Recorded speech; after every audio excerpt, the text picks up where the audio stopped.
everyone, welcome back to my channel. In previous videos I have explained you how to calculate time of supply of goods under section 12. Now I am going to explain you how to calculate time of supply of services under section 13.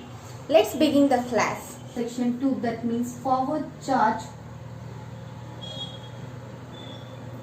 Firstly we have to know what is the time limit to issue the invoice of services.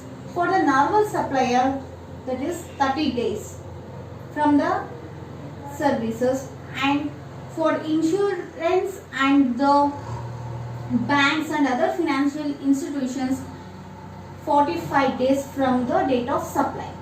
Okay, this is the time limit to issue the invoice of the supply.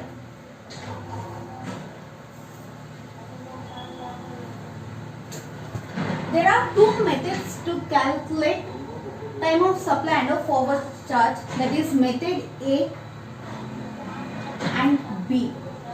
Method B.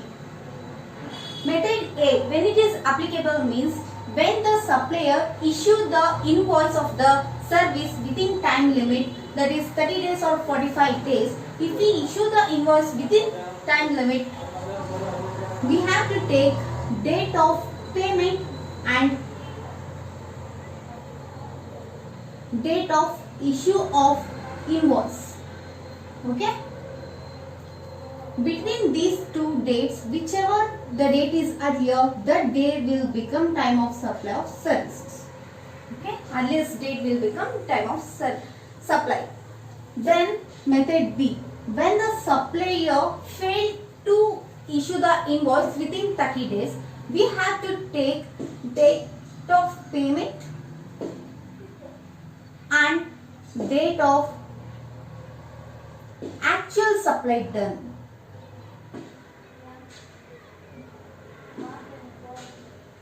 Okay, between these 2 days, whichever the date is earlier, that day will become time of supply of service.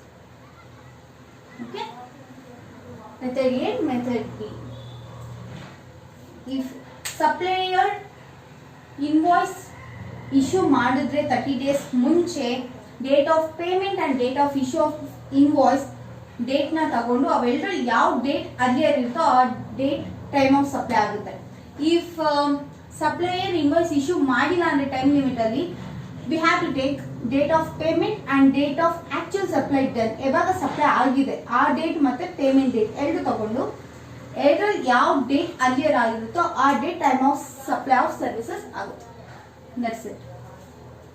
Section 2.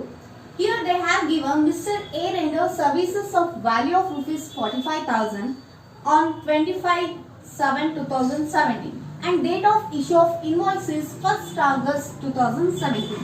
Okay, to know what method should we have to take, we need to know if he issued the invoice within 30 days or not.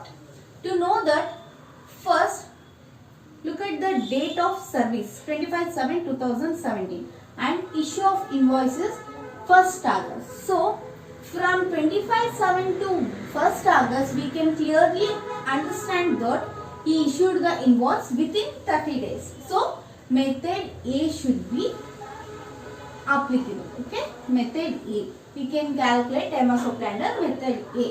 Okay, then further given he has already received advance of rupees 75,000. Okay, on 18th July 2017 and balance amount was received on 15th August 2017. Okay, I have clearly explained in the previous videos how to calculate time of supply when part payment is done. That means we have to take separately. Okay, solution. As he issued within time limit, we will calculate under method A. Under method A, what dates we have to take? Date of payment.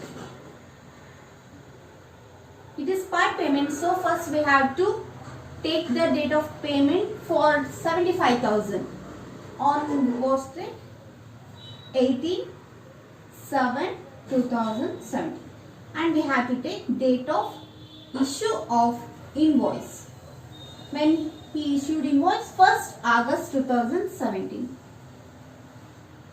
Okay. Then between these two dates, which date is earlier? 18th July 17, 1st August 17. Earlier is 18/7/2017.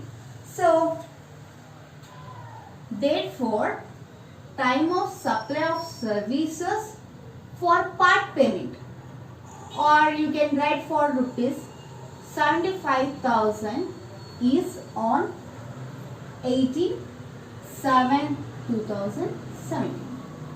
Time of supply of services for balance payment. Okay, balance amount was received on 15th August. So date of payment is 15th August, 15/8/2017, and date of invoice is 1st August 17. So between these two dates, which date is earlier? 1st August 2017.